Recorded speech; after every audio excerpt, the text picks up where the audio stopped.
தக்காளி ஊறுகாய் பண்ண போகிறேன். 1 கிலோ தக்காளியை எடுத்துருக்கேன். 1 கிலோ தக்காளியை க்ளீன் பண்ணிவிட்டு அது உள்ளே இருக்க விதையை வந்து எடுத்துருங்க. இந்த மாதிரி எடுத்துட்டு அதுக்கப்புறம் இது ஆவியில் ஒரு 10 நிமிஷம் வேக வச்சுக்கலாம்.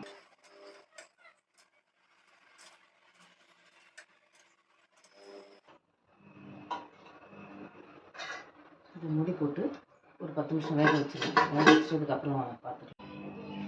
தக்காளி ஊறுகாய்க்கு 1 ஸ்பூன் கடுகு வறுத்துக்கலாம்.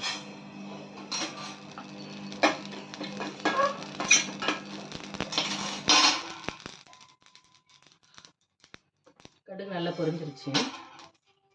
பிளேட்டில் மாற்றிக்கலாம். 1 ஸ்பூன் வெந்தயம், அதையும் வறுத்துப்போம்.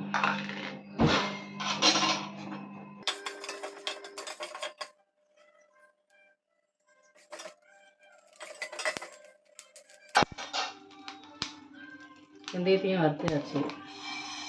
கருகாமல் பார்த்துக்கலாம். வறுத்துட்டு ஊறுகாய்க்கு அரைச்சிட்டு தாளிக்கலாம். வேக வச்ச தக்காளியை நல்லா மசிச்சிட்டேன். மசிச்சு கரண்டியாலே நல்லா மசிச்சிருங்க. நல்லா வெந்தது வந்து மசிட்டு அப்போ நல்லா கொதிக்க வச்சு தண்ணி சுண்டுற வரைக்கும் உட்காந்து கொதிக்க வைக்கணும்.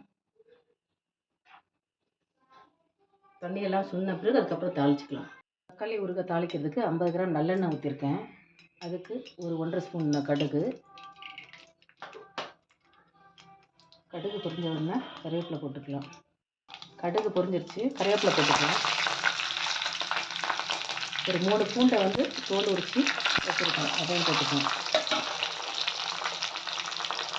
பூண்டு கொஞ்சம் வதங்கினாங்கன்னா பெருங்காயம் போட்டுக்கலாம்.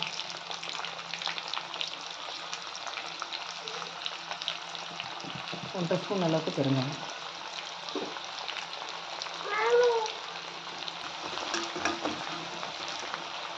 இது ஒரு நல்ல 2 நிமிஷம் நல்லா வதங்கட்டும்.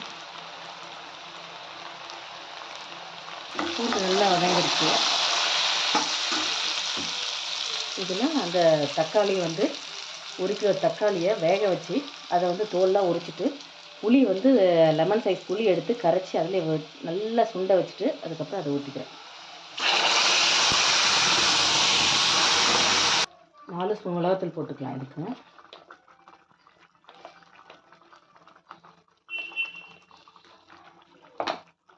கடுகும் வெந்தயமும் வறுத்துட்டு அரைச்சிருக்கோம்னா அது 1 ஸ்பூன் போட்டுக்கிறேன்.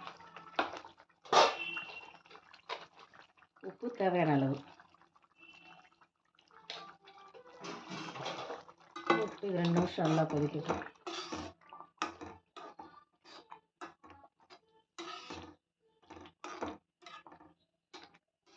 தேவைப்பட்ட எண்ணெய் கொஞ்சம் கூட சேர்த்துக்கோங்க. இது எனக்கு கரெக்டாக இருக்குது. இது ஒரு 3 மாதம் நல்லா வச்சு சாப்பிட்லாம். ஃப்ரிட்ஜ்லேயே வைக்கலாம், வெளியே வைக்கலாம். டேஸ்ட் நல்லாயிருக்கும்.